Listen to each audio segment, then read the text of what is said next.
The world has a new definition for what exactly, precisely, is a kilogram.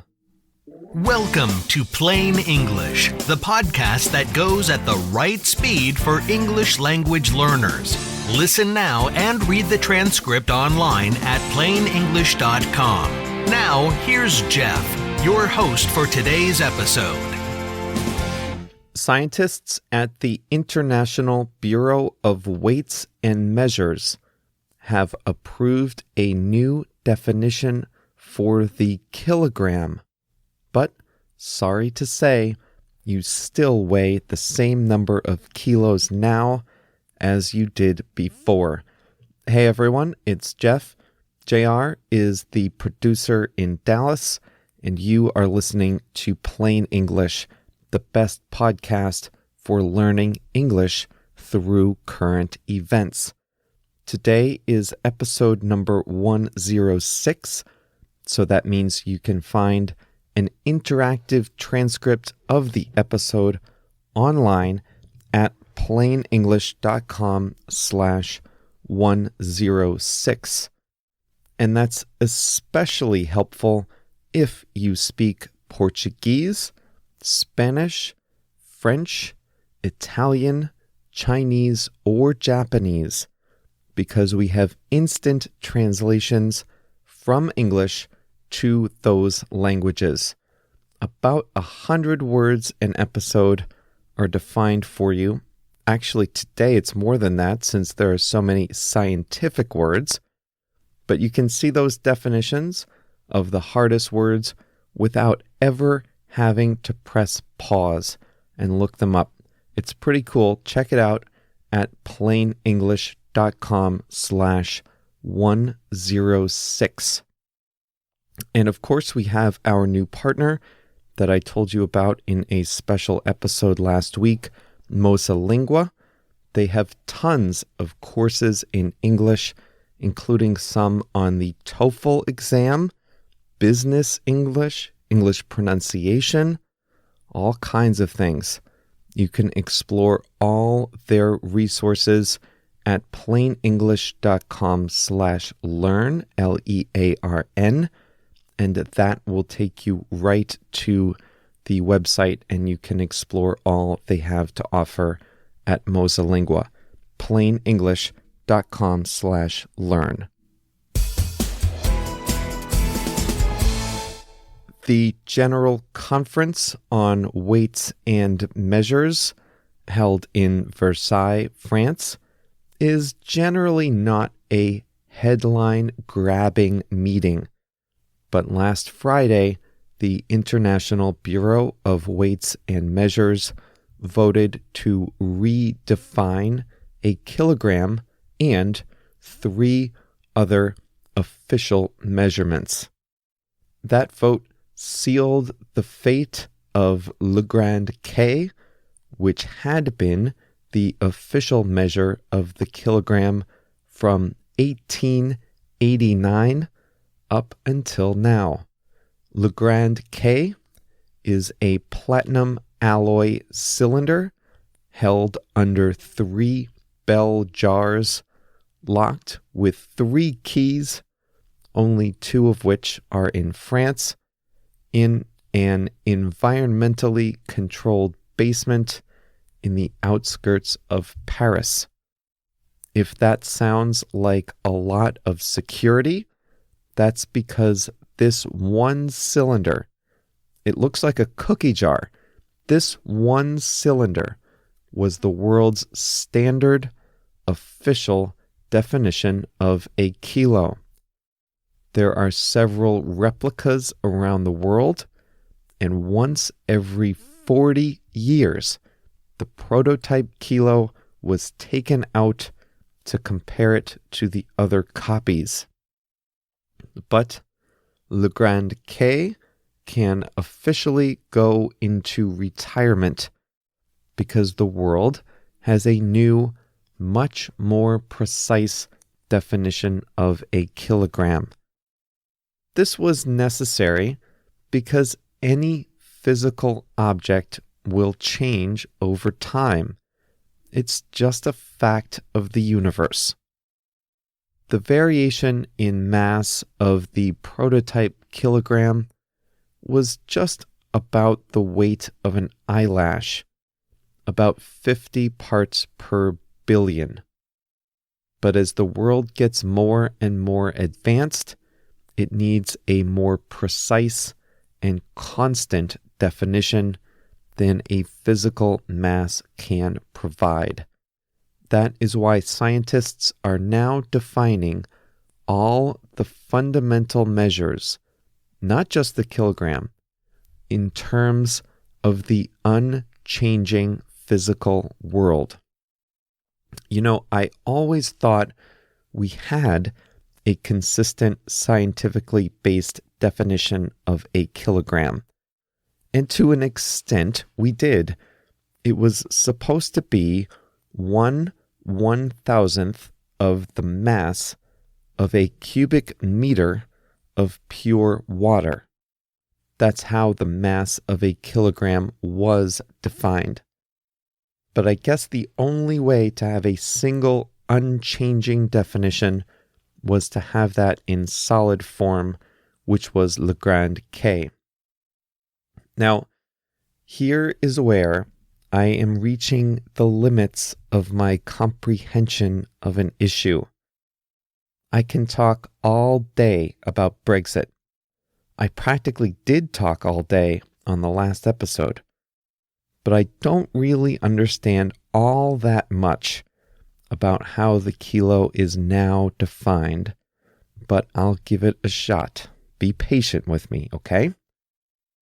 There is a special kind of a scale called a kibble balance. On one side of this scale is a weight, like a kilogram or something, and on the other side is an electromagnet. The electromagnet pushes down on its side as you increase the electrical current running through the magnet. So the new definition of a kilogram is a specific amount of electrical current running through the magnet on a kibble balance. This is interesting now because anywhere in the world, if you want the exact, precise measurement of a kilogram, you only need very accurate equipment like a good kibble balance. You do not need access to any individual thing. So the definition of a kilo is no longer a physical thing, but really a mathematical or physical equation. And any two people with accurate enough equipment can precisely measure the world's official definition of a kilogram. No help from Paris necessary. The International Bureau of Weights and Measures also redefined the ampere, which measures electrical current, the Kelvin, the official scientific definition of temperature, and the mole, which is how they measure the amount of a chemical substance. I am not even going to attempt to explain the new definitions of a mole or a Kelvin. I barely know what they are conceptually, much less how they are now scientifically defined. But here is what I do kind of understand. All the official measures in the metric system, including the meter and the second, are now defined by unchanging constants of the universe. When traders first started using measurements in ancient times, they were based on the human body or common relationships in nature. The foot, the pound, the yard, the inch, the carat, the league. These were all things based on common everyday experiences. They varied from place to place, but over time became somewhat standardized. Then the metric system emerged in the late 1800s as the world's standard system of measurement. Though it was much more scientific, it was still based on earthly measurements. The meter was 1/40,000th of the Earth's circumference. The second was based on a fraction of the Earth's rotation about its axis. But now these things are all based on things like the speed of light in a vacuum, how an electron moves, things that are the same anywhere in the universe. This was a long time coming, I think, for the kilogram. The meter followed the same evolution.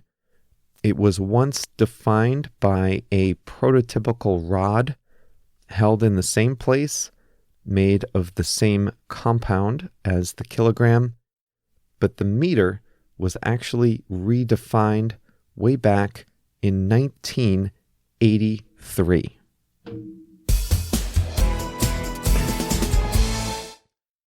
If any of you brave souls want to take a shot at explaining Planck's constant or the Boltzmann constant or anything else about the new definition of a kilo or an ampere, send me a note to Jeff, Jeff, at plainenglish.com. But I'll warn you, the only C I ever got in high school was in physics. I did hear from a number of you about another topic I struggle to understand, a topic just slightly less complicated than quantum physics. That would be European football. Vinicius from Curitiba, Brazil, thinks the best football team's own fans won't let them leave their national leagues after all. Gabriel from Sao Paulo has an interesting idea.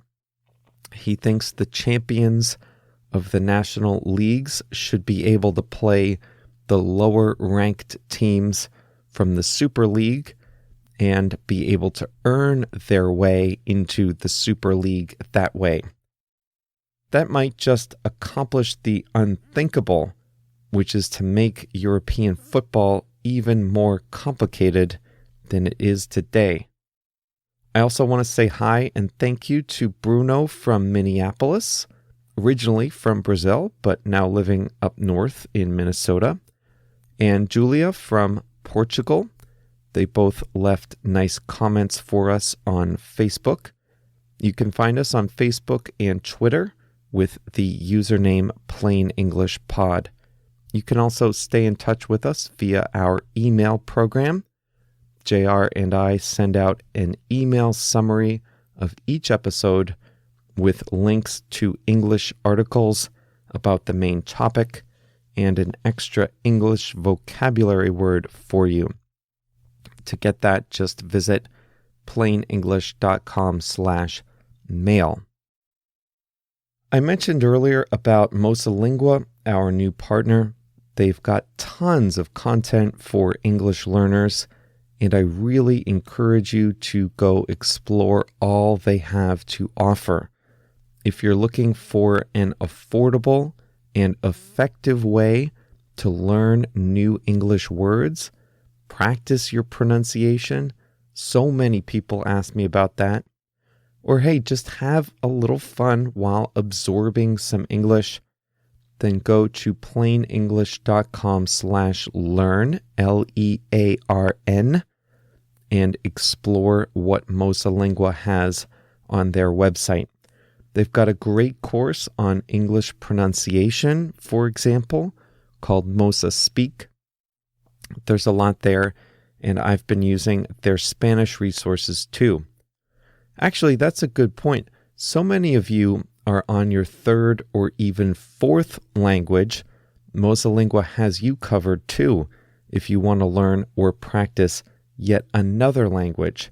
So check out plainenglish.com/learn and see how much English you can learn today. Today's expression is a good one. Seal someone's fate or seal something's fate. When something seals a person's fate or a thing's fate, it is certain that the person or thing will fail or die. Do you remember le grand K, the former official measure of a kilogram? The new definition sealed its fate.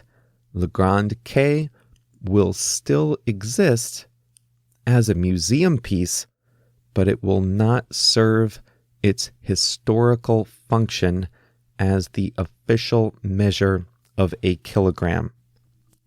The vote on the new definition sealed its fate. Now that we have the new definition, the old prototype kilogram is not necessary anymore. It is definitely done, retired. We just had elections here in the United States, and some of them were pretty close. In Florida, they had to recount the ballots for governor. That's how close the race was.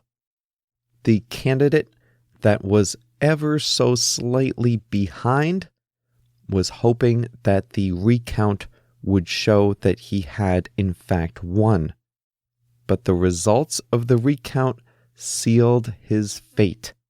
He definitely lost after all the votes were counted a second time. Here in Chicago, our ice hockey team had the same coach for a long time.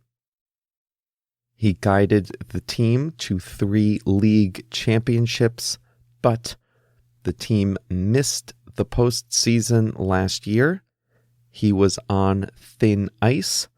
That's a good expression to know. He was on thin ice.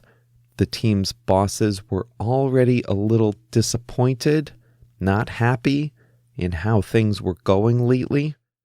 But the team started this year with a number of losses, and that bad early record sealed the coach's fate. The team fired him about a month into the current season. Now that I think about it, I want to say that you use seal someone's fate when the person or thing is trending toward failure, but one last thing makes it certain. I think that can apply to all 3 examples I gave, right?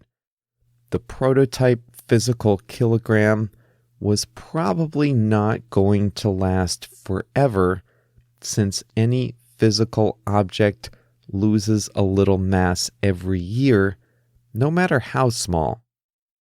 Now that scientists took the final vote on its replacement, its fate is sealed. It was always going to happen, but the final vote makes it official. And in the case of the recount election, the candidate who lost was trailing after the first vote count. So it was unlikely that he would win. When the final recount came in, it made it official. It sealed his fate. It was always likely that he would lose, but the final recount sealed his fate. Thanks for being with us today. Remember to explore the English learning resources at Mosalingua by going to plainenglish.com/learn. JR and I will be back later this week for the Thursday edition of Plain English.